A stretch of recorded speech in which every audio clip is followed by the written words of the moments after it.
क्या तुमने कभी गौर किया है, कुछ लोग बिना कुछ कहे ही अपने आसपास का माहौल बदल देते हैं। वे ना चिल्लाते हैं, वे ना किसी से मिन्नत करते हैं, वे बस खामोश हो जाते हैं और अचानक से हवा बदल जाती है, लोग बेचैन हो जाते हैं, लोग उन्हें खोजने लगते हैं। और जो लोग हमेशा सोचते थे कि वे उन्हें बहुत अच्छी तरह से जानते हैं, अचानक समझते हैं कि दरअसल वे उनके बारे में कुछ भी नहीं जानते।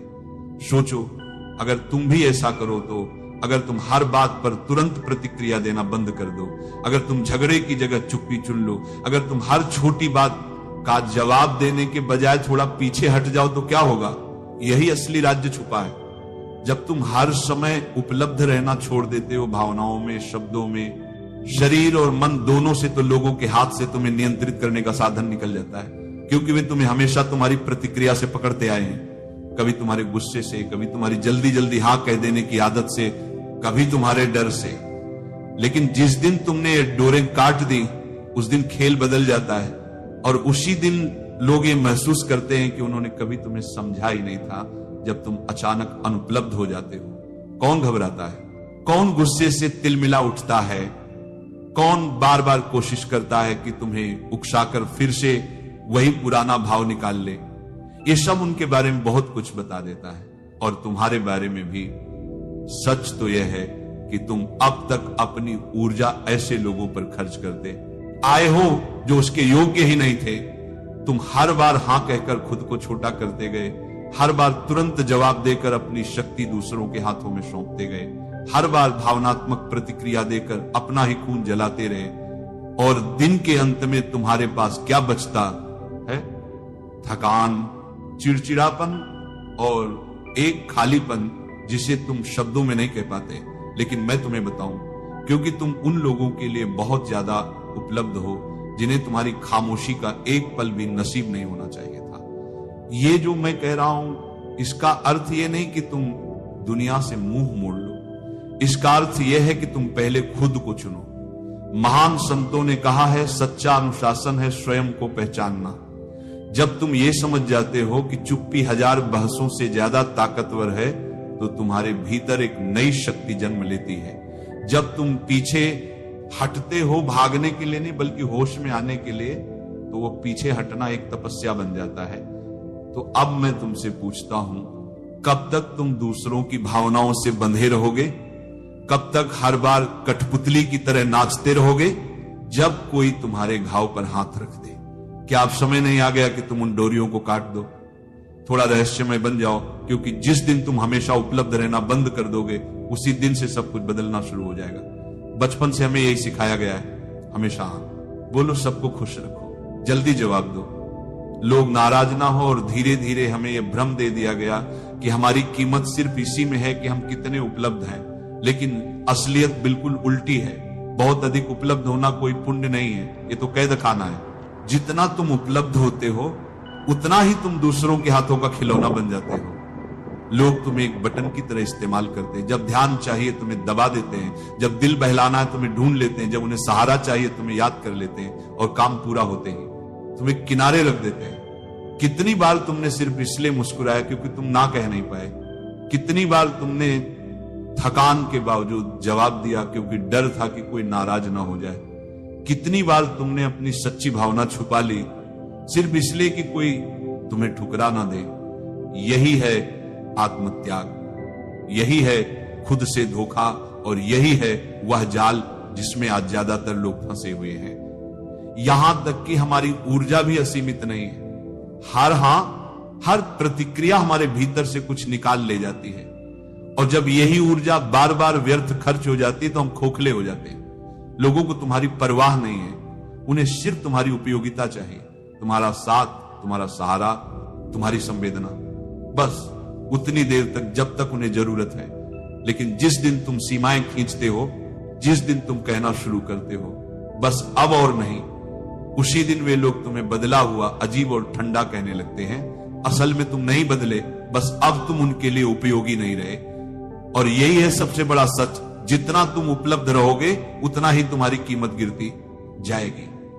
क्योंकि जो चीज हर वक्त मिल जाए वो रद्दी कागज बन जाती है, किसी के लिए मूल्यवान नहीं रहती। किसी चीज की इज्जत तब होती है जब उसे पाने के लिए मेहनत करनी पड़े।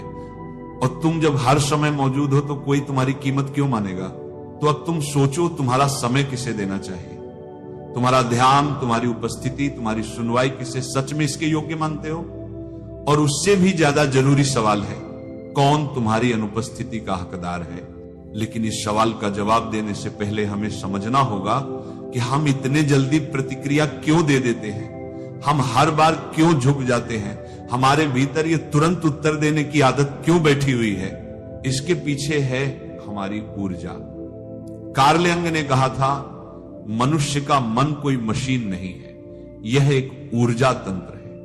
हर विचार, हर भावना, हर प्रतिक्रिया हमारी आंतरिक ऊर्जा का एक हिस्सा खा जाती है। अब सवाल यह है, क्या तुम तय करते हो कि तुम्हारी ऊर्जा कहां खर्च हो, या फिर दुनिया तय कर लेती है? जब तुम किसी की बेकार सी आलोचना का जवाब देने लगते हो, जब तुम किसी की उकसाहट पर तुरंत फट पड़ते हो, जब तुम उन लोगों को खुश करने में लगे रहते हो जो तुम्हें कोई कद्र ही नहीं देते, तो दरअसल तुम अपनी जीवन ऊर्जा वहीं लुटा रहे हो जहां से तुम्हें कुछ वापस नहीं मिलने वाला। यूं ने कहा था, जिसका तुम विरोध करते हो वह और मजबूत होता जाता है। सोचो, जब भी तुम बार बार प्रतिक्रिया करते हो, तुम उसी जाल में फंसते जाते हो। यही वजह है कि बहुत से लोग हमेशा थके हारे रहते हैं। वे कमजोर नहीं होते, बस उनकी ऊर्जा गलत जगह पर बह रही होती है। और जब इंसान लगातार थका हुआ रहता है तो वह असुरक्षित हो जाता है। याद रखो, थका हुआ इंसान शेर नहीं होता, वो शिकार बन जाता है। ऐसे लोग तुरंत पहचान लिए जाते हैं जो तुम्हारी थकान, तुम्हारी बेचैनी, तुम्हारी हर बात पर प्रतिक्रिया देने की आदत का फायदा उठाते हैं। वे जानते हैं कि तुम हर बात पर जवाब दोगे, वे जानते हैं कि तुम्हें ना कहना नहीं आता, वे जानते हैं कि तुम सबका बोझ उठाते रहोगे, और इसलिए वे तुम्हारे कंधों पर अपना बोझ उठाते देते हैं। लेकिन युंग ने यह भी कहा, सच्चा मन वही है जो ऊर्जा को भीतर बचा कर रख सके।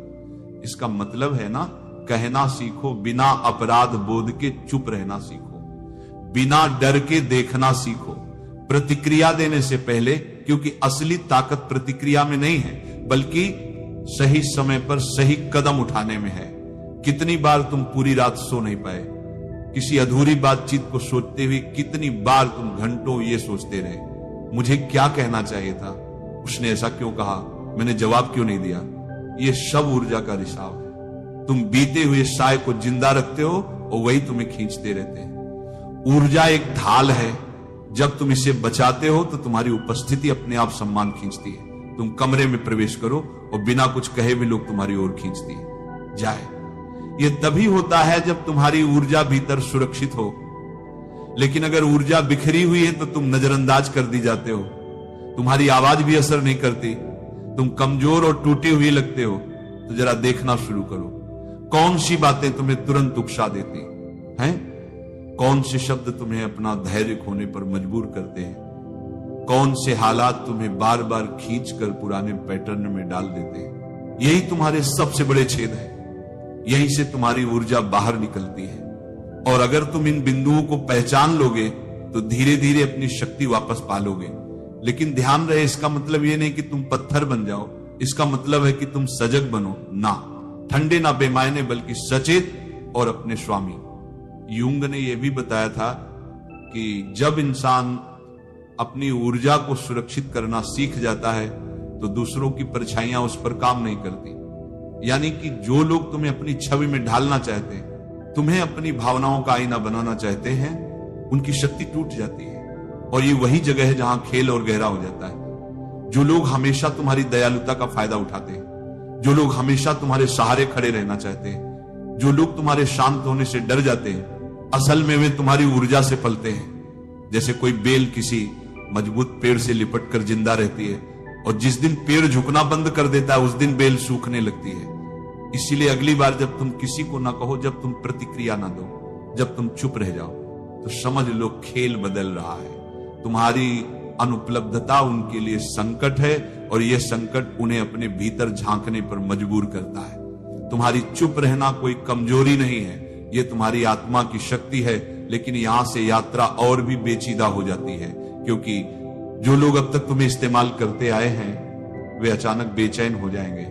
वे तुम्हें उकसाएंगे, आलोचना करेंगे, तुम्हें अजीब कहेंगे। असल में समस्या तुम में नहीं है, समस्या यह है कि अब तुम उनके खेल का हिस्सा नहीं हो, और यही है अगला कदम। जब तुम सचेत चुप्पी में जाते हो, जब तुम प्रतिक्रिया देना बंद कर देते हो, तो दुनिया की सबसे गहरी चालें तुम्हारे सामने खुलने लगती है। मौन का खेल आधुनिक दुनिया शोर से भरी हुई है। हर कोई बोलना चाहता है, हर कोई तुरंत जवाब देना चाहता है, हर कोई अपनी बात साबित करना चाहता है, इवन अगर उस चक्कर में उसे अपनी शांति ही क्यों ना खोनी पड़े। लेकिन शक्ति, सच्ची शक्ति वह शब्दों के शोर में नहीं बल्कि मौन की गहराई में छिपी है। ध्यान से सुनो, ये मौन किसी कायरता का मौन नहीं है, ये जागरूक मौन है। वह मौन जो उपस्थिति को और भी गहरा बना देता है, वह मौन जो शब्दों से ज्यादा कुछ कह देता है। जब तुम प्रतिक्रिया देना बंद करते हो तो तुम देखना शुरू करते हो, और जब तुम देखना शुरू करते हो तो तुम्हें वह पैटर्न नजर आने लगते हैं जो पहले तुम्हारी आंखों से छिपे रहते थे। कितनी ही बार तुम देखते हो वही लोग, वही स्थितियां, वही खेल बार बार दोहराए जाते हैं। मौन में बैठकर यह सब साफ हो जाता है, और जब साफ दिखने लगता है तो तुम्हारे भीतर जागरूकता पैदा होती है। ये जागरूकता खतरनाक है उन लोगों के लिए जो तुम्हें नियंत्रित करना चाहते हैं, क्योंकि जिस दिन तुम देखना सीख जाते हो उस दिन उनका खेल बेकार हो जाता है। तुमने ध्यान दिया होगा, कुछ लोग बेकरार हो जाते हैं जब तुम जवाब नहीं देते, जब तुम सफाई नहीं देते, जब तुम अचानक खामोश हो जाते हो। ये उनकी याद नहीं होती, ये उनका डर होता है, क्योंकि तुम्हारा मौन उनकी कहानी को छीन लेता है। जब तक तुम बोलते रहते हो तुम खेल में फंसे रहते हो, लेकिन जिस दिन तुम चुप हो जाते हो तुम नियम बदल देते हो। और यह असंतुलन उन लोगों को पागल कर देता है जो तुम्हारी हर प्रतिक्रिया पर जीते आए थे। समझ लो, सच्चा मौन आवाज की कमी नहीं है, सच्चा मौन है अपनी ऊर्जा पर अधिकार। यह वह चुनाव कि किस युद्ध में उतरना है और किस युद्ध को छोड़ देना है। व्यक्ति बनने के लिए दूरी चाहिए,